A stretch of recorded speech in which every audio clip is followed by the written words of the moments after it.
আগামী 24 ঘন্টায় দেশের 4 বিভাগে ভারী থেকে অতি ভারী বর্ষণ হতে পারে বলে জানিয়েছে আবহাওয়া অধিদপ্তর। সেই সঙ্গে রয়েছে পাহাড়ি এলাকায় ভূমিধসেরও আশঙ্কা। বুধবার আবহাওয়াবিদ খুরশেদ হাফিজুর রহমানের সই করা ভারী বর্ষণের সতর্কবার্তায় এই তথ্য জানানো হয়।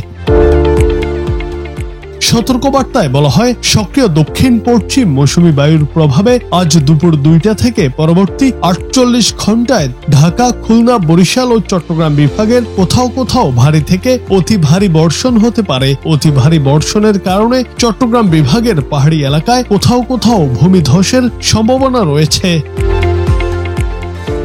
এদিকে সবশেষ সারা দেশের জন্য দেওয়া 120 ঘন্টার পূর্বাভাসে বলা হয়, রংপুর, রাজশাহী, ঢাকা, খুলনা, বরিশাল ও চট্টগ্রাম বিভাগের অধিকাংশ জায়গায় এবং ময়মনসিংহ ও সিলেট বিভাগের অনেক জায়গায় অস্থায়ীভাবে দমকা হাওয়া সহ হালকা থেকে মাঝারি ধরনের বৃষ্টি বা বজ্রবৃষ্টি হতে পারে। সেই সঙ্গে সারা দেশের কোথাও কোথাও মাঝারি থেকে অতি ভারী বর্ষণ হতে পারে। সারা দেশে দিন এবং রাতের তাপমাত্রা সামান্য কমতে পারে।